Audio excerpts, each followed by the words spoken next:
بسم اللہ الرحمن الرحیم۔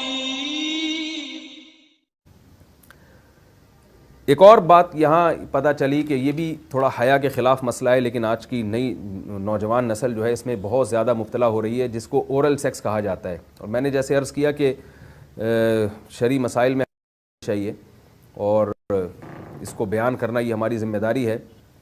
تو یہ چیز بھی انگریزی فلموں سے اور فحش فلموں سے ہماری نئی نسل میں بہت تیزی سے سرایت کر رہی ہے، اور لوگ اس بارے میں علماء سے بہت زیادہ مسائل پوچھتے ہیں، خواتین بھی پوچھتی ہیں جو اس میں مبتلا ہیں۔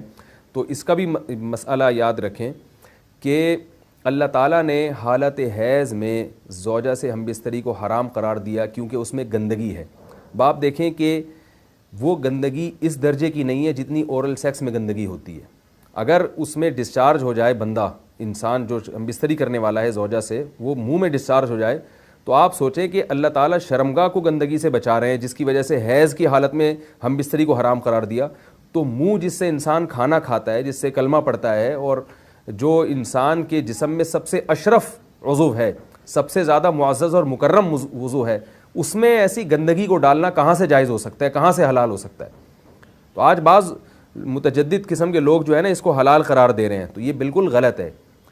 تو یہ بات خوب ذہن میں رکھیں کہ اورل سیکس کے ذریعے اپنی خواہش کو پورا کرنا اس طور پر کہ ڈسچارج ہو جائے انسان عورت کے منہ میں، بیوی کے منہ میں، یہ بالکل حرام ہے، بالکل ناجائز ہے، کیونکہ منی ایک غلیظ اور ناپاک اور گندگی ہے اور ناپاک اور نجس چیز ہے۔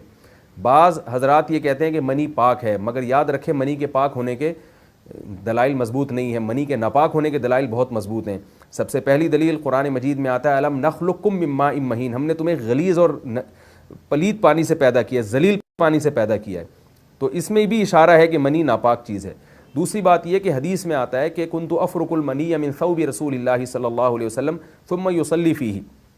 حضرت عائشہ رضی اللہ تعالیٰ عنہ فرماتی ہیں کہ رسول اللہ صلی اللہ علیہ وسلم کے کپڑوں پر اگر منی لگی ہوتی تھی، صحیح بخاری کی حدیث ہے، میں اس کو کھرچ کے صاف کرتی تھی، پھر آپ صلی اللہ علیہ وسلم اس میں نماز پڑھا کرتے تھے۔ اب بعض حضرات نے یہاں سے استدلال کیا ہے کہ منی اگر ناپاک ہوتی تو حضرت عائشہ اس کو دھوتی، کھرچ کے صاف کرنا اس کی علامت ہے کہ منی پاک ہے، لیکن یہ بات غلط ہے۔ اگر منی پاک ہوتی تو حضرت عائشہ کو کھرچنے کی ضرورت نہیں تھی۔ بات یہ ہے کہ وہ نجاست جس کا ایک باقاعدی جسم ہوتا ہے اور وہ کھرچ کے جسم سے یا کپڑوں سے الگ ہو سکتی ہے، تو اس نجاست کو پاک کرنے کا طریقہ یہ ہے کہ اس کو کھرچ دیا جائے۔ ناپاک تھی تبھی تو حضرت عائشہ رضی اللہ تعالی عنہ اس کو باقاعدہ کھرچ رہی ہیں اور دور کر رہی ہیں۔ اور گیلی منی کو یہ ثابت ہے کہ حضرت عائشہ رضی اللہ تعالی عنہ آپ صلی اللہ علیہ وسلم کے کپڑوں سے دھویا کرتی تھیں اور آپ صلی اللہ علیہ وسلم اس میں نماز پڑھا کرتے تھے۔ حضرت عمر رضی اللہ تعالی عنہ کے دور میں کسی شخص کو احتلام ہوا تو اس نے اپنے پورے جو ہے نا وہ کپڑے دھوئے، تو حضرت عمر نے اس کو منع کیا، فرمایا کہ اتنا کافی تھا کہ اس جگہ کو تم دھو لیتے۔ تو اس میں بھی حضرت عمر اس کو باقاعدہ دھونے کا حکم دے رہے ہیں۔ کسی بھی صحابی نے اعتراض نہیں کیا کہ یا امیر المومنین آپ ان کو دھونے کا حکم کیوں دے رہے ہیں، منی تو پاک ہے۔ تو منی کے جو ناپاک ہونے کے دلائل ہیں وہ بہت مضبوط ہیں۔ باقی اس کو جو کھرچنے کا حکم ہے وہ اس لیے کہ منی کے پاک جو اگر خشک ہو جائے تو وہ کھرچ کے بھی پاک ہو جاتی ہے، اس کو پھر دھونا ضروری نہیں ہوتا۔ اس کی مثال ایسے جیسے حدیث میں آتا ہے، صحابہ کرام فرماتے ہیں کہ ہمارے تلواروں میں دشمن کا خون لگا ہوتا تھا تو ہم اس کو زمین پہ اچھی طرح رگڑ کے اسی کو لٹکا کے نماز پڑھتے تھے۔ تو دیکھیں خون بھی ایسی چیز ہے کہ جو سوکھنے کے بعد اس کی ایک پاپڑی سی جم جاتی ہے، تو حالانکہ خون کو بھی ناپاک مانا جاتا ہے، جمہور علماء کے ہاں خون ناپاک چیز ہے، لیکن صحابی کیا کر رہے ہیں، اس کو رگڑ کے زمین پہ اور جو اس کو اچھی طرح رگڑ کے جب اس کا اثر زائل ہو گیا تو اسی کو لٹکا کے نماز پڑھ رہے ہیں۔ تو جیسے خون ناپاک ہونے کے باوجود رگڑنے سے پاک ہو جاتا ہے اگر کسی ایسی چیز پہ لگا ہو جو لوہے یا ایسی سخت چیز پہ، تو ایسے ہی منی اگر کپڑوں پہ لگی ہو، خشک ہو جائے تو اس کو اچھی طرح جب کھرچ دیا جائے تو وہ پاک ہو جاتی ہے۔ لیکن اس سے یہ ثابت نہیں ہوتا کہ منی پہلے سے ہی پاک ہے۔ ایک اور دلیل منی کے ناپاک ہونے کی یہ ہے کہ جو مدی ہے، ٹرانسپیرنٹ پانی جو مرد کے جسم سے نکلتا ہے، وہ اگر جسم سے نکل جائے تو وضو فرض ہو جاتا ہے، اور منی نکل جائے تو غسل فرض ہوتا ہے۔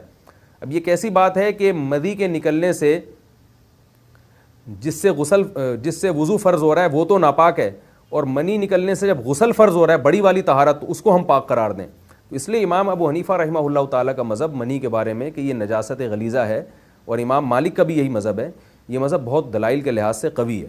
تو اس لیے عورت کے منہ میں ڈسچارج ہونا یہ بالکل حرام ہے، ناجائز ہے، گندگی ہے، اسلام میں اس کی قطعاً اجازت نہیں ہے۔